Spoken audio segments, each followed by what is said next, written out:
All right, welcome to The Explainer. Today we're diving straight into the invisible brains running modern industrial automation. If you've ever wondered how a massive manufacturing plant or, a highly volatile oil refinery makes split-second decisions to avoid a total catastrophe, well, you are definitely in the right place. We're going to explore the processing layer.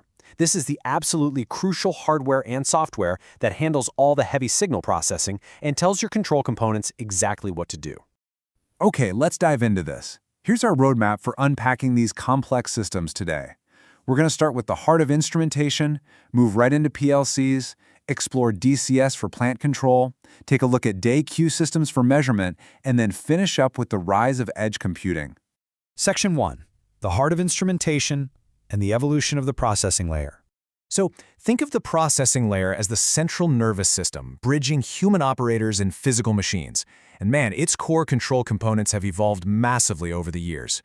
Back in the 1970s, everything relied on centralized analog controllers. They were heavy, rigid, and honestly, intensely risky to run. Then, by the 1990s, we shifted over to distributed digital systems, effectively breaking up that massive processing load. And today we're operating with cloud-connected platforms and incredibly smart edge devices. It's literally been a 50-year journey from these massive centralized analog panels to highly decentralized digital nodes. Moving on to Section 2, PLCs, the true manufacturing workhorses. If the processing layer is the brain, the programmable logic controller, or PLC, is the fast-twitch reflex of discrete manufacturing automation. Modern PLCs offer processing scan times of just 1 millisecond, sometimes even less. To put that into perspective, a human blink takes about 300 milliseconds. So imagine you've got a high-speed bottling plant or an automotive assembly line. That controller needs to read a sensor, decide if a part is aligned, and actuate a heavy robotic arm in a fraction of a heartbeat. That 1 millisecond scan time, that's what makes high-speed automated manufacturing both possible and safe. So, what does a PLC actually look like under the hood? The physical anatomy is actually remarkably straightforward. You've got a central processing unit, a power supply module, and a collection of input-output, or I/O modules.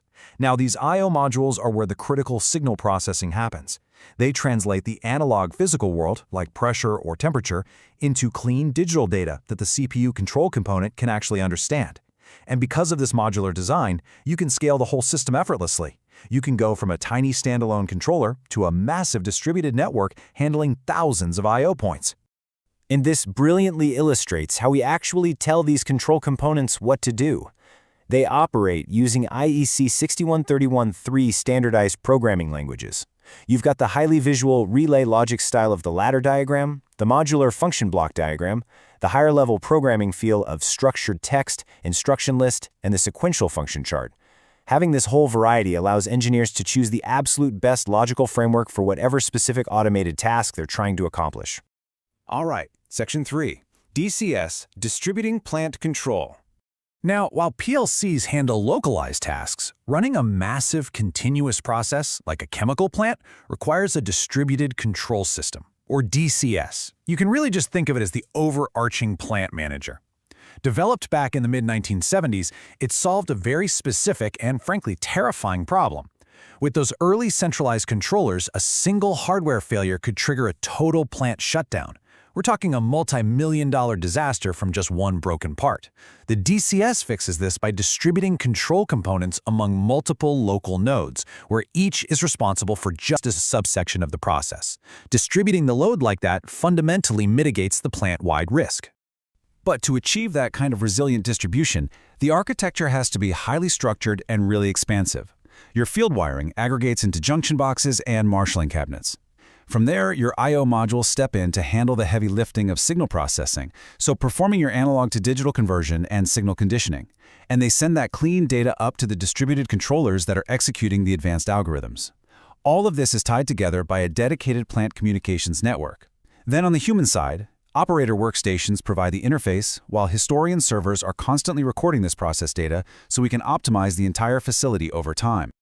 Section 4, DAC, Measurement over Control.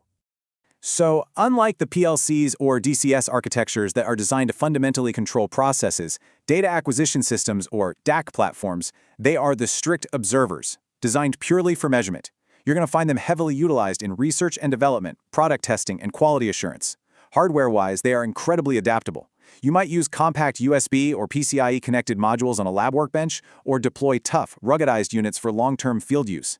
And on the software side, environments like LabVIEW, MATLAB, and Python give you flexible platforms to configure your acquisition parameters and generate incredibly detailed measurement reports.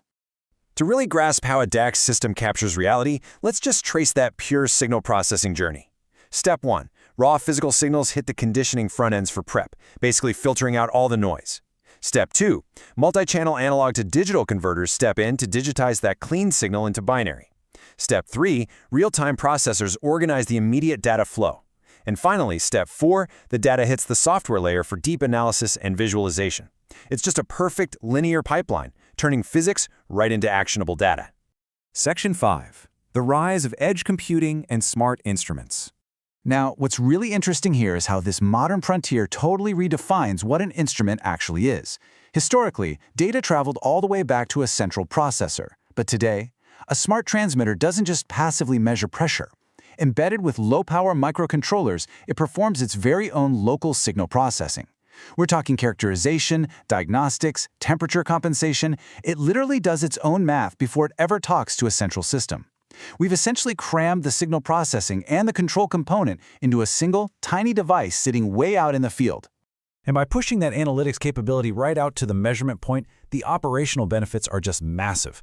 The device performs local filtering instantly. It executes control actions with ultra-low latency, which, by the way, is often the critical difference between safely venting a valve and a catastrophic pressure rupture. Plus, because the sensor only transmits the most critical pre-processed information, it drastically reduces cloud bandwidth and lowers overall data storage requirements for the entire facility. It's a real game changer. Which leads us to a fascinating endpoint for our explainer today. If we push all this incredible processing power and analytics out to the very edge of the network, when every field instrument has a brain of its own, what happens to the central system? Will massive centralized networks become obsolete, or will they shift purely to high-level optimization? It's a dramatic evolution in industrial control, and a question I'll leave you to ponder as these technologies continue to develop. Thanks so much for focusing in with me today, and keep learning.